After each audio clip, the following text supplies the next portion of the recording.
The Emerald Dragon is what's up today, guys. Now, the Emerald Dragon is quite interesting. They have 2 damage resistances, which is fascinating to me. They're resistant to fire and psychic. Their breath weapon creates a wave of psionic dissonance for a 90-foot cone, is an intelligence saving throw, does psychic damage, and if you fail the saving throw, you get a d8 reduction on your next attack or skill check. Very fucky. It does a lot of illusory effects using its psionics, and once it hits a certain age point, I'm pretty sure it's adult. No, literally as it gets older, adult it can do hallucinatory terrain once a day, and at ancient it can do mirage arcane, which illusory terrain is hallucinatory terrain. Yeah, hallucinatory terrain is basically just, I think it's a 1 mile by 1 mile spell. Oh no, it's a 150-foot cube. It's a 150-foot cube. 400 by 100. Oh yeah, you create a 150-foot cube within 400 feet of you. And you basically create an illusory terrain of your choice within it, but it is just visibly illusion only. So it's good for disorienting a target, but it can't like fully stop them. Mirage Arcane though, that's fucked, because it's basically a domain expansion, because it can just basically create a 1 mile by 1 mile square of whatever fucking terrain it wants. And the illusion is not only visual, it's audible, olfactory, and tactile. So you can be in an open field 1 second, next moment you're on a small ledge with just a big ass volcano in front of you and nothing else to within eyes reach, and you're just like, well, fuck. So that is a very cool thing about it. It can teleport and change its shape as a bonus action, just like the Crystal Dragon can. And its legendary action, that it's like, it can melee attack or use its psionics as legendary actions. The psionics do cost 2 of its legendary actions, and its special one costs all 3. Its special legendary action thing is basically it can do a single target burst of fire damage that does come with a saving throw. It's 9d6 at ancient, which is it's 96 at adult, and ancient is 12d6. So it is pretty hard hitting. Some other details is really interesting about it. For one, these fuckers live near volcanoes primarily, which means they're likely to get into a fight with, not really a fight, just conflict in general with fire giants within the region. They are curious, cunning, and manipulative.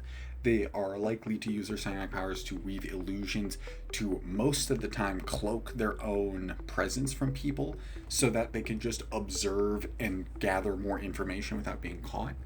It seems like they're not the type, like, as I'm reading through this stuff, it feels like this is just a psychic dragon that's meant to be a rip of the green dragon a little bit. But from what it seems, this dragon is manipulative on a personable level and isn't likely to go building big ass plots or schemes. This one is just likely to gather info for its own benefit, but it doesn't have like a big deal about it. And it likes to collect magic items and spells that create illusory effects. And most of its other stuff that it collects is mostly tomes, objects that can convey knowledge. Sometimes those are magic items. Things that give knowledge on local histories, particularly magical events or specifically powerful people that are capable of magic. But there's something interesting about its design I want to point out. If you look at this fucker, because Fizzbonds is a little annoying because it doesn't give different arts throughout the different age stages, so I just have this to work off of for visual context. Like, if you look at it, your brain thinks this is just skin, like it doesn't have scales. And that's what my instinct is telling me too. According to the details, it does have scales, and those scales will go from like a dull green into like a more opulent gem looking color as it gets older. But if you see these like bits, like the antennae and the spines along here, I really do like the hard black claws. Like that really does counterpose the rest of the coloring, because it's mostly like hard green with some beigeish and the wings and neck, and then those hard black talons and the obvious white of its teeth. There's a really good color pointing that I like. But I had a really funny thought in my head. What if this is just like Seath the Scaleless? Like only those little floating bits are actually its own scales, and the rest is just bare skin. I honestly really like that, because it would also explain why it lives near a volcano, because, you know, dragons, cold-blooded lizards, but this fucker lacks scales, so he doesn't have the thing that lets him regulate his temperature.